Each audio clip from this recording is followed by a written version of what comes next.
Chaque jour, Charles et Carole vous présentent la leçon de l'école du sabbat.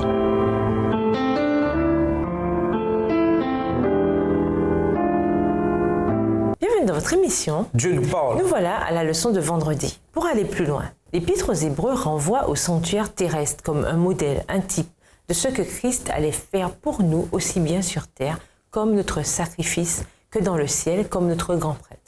Le sanctuaire israélite avait toujours été pensé comme une métaphore de l'Évangile. Il servait à enseigner aux Juifs le plan du salut qui comprenait un sacrifice, une intercession, un jugement et la fin du péché. Le livre de Daniel, en attendant, ajoute davantage de lumière pour aider les lecteurs à comprendre la dimension apocalyptique relative à la fin des temps de l'œuvre finale de Christ dans le sanctuaire céleste. Les visions de Daniel, avec leur emphase sur la purification, le jugement et la justification, projettent le symbolisme du jour des expiations jusqu'à la toute fin de l'histoire de la terre.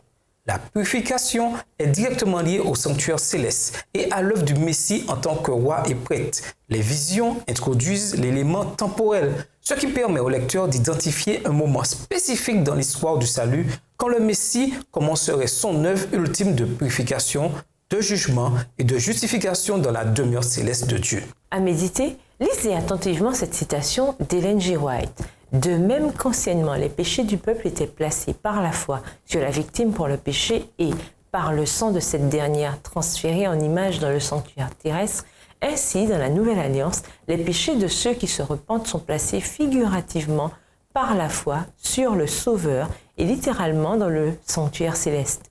Et de même que le sanctuaire terrestre devait être symboliquement purifié par l'enlèvement des péchés qu'il avait souillés, ainsi il faut que le sanctuaire céleste subissent une purification réelle par l'élimination, par l'effacement des péchés qui y sont inscrits.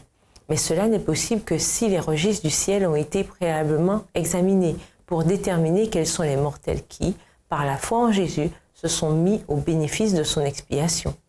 D'après elle, quels sont les deux éléments qui révèlent ceux qui ont droit au bienfait de l'expiation? Pourquoi est-il si important que le peuple de Dieu comprenne son identité, en particulier dans les épreuves des derniers jours? Lisez Lévitique 16, versets 15 et 16. Quelle est la signification du sang? Que représente le sang? Pourquoi le sang était-il aussi crucial lors du rituel jour des expiations à l'époque et que signifie-t-il pour nous aujourd'hui? Pour conclure, en discutant de ce que le Christ fait pour nous dans le sanctuaire céleste, nous affirmons que notre salut est valide. Dans le sanctuaire céleste, le sort des pécheurs repose entre les mains du Christ. Le ministère d'intercession par lequel le Seigneur nous sanctifie, nous donne la puissance de vaincre le péché, nous aide à devenir de meilleurs disciples et qui nous réunit à notre Père Céleste est vital à la fin des temps. Pour effacer complètement le doute de notre esprit, nous savons maintenant que le Christ est engagé dans une activité importante pour nous assurer que nous bénéficions tous de sa mort sur la croix. Au revoir. Et à demain si Dieu veut.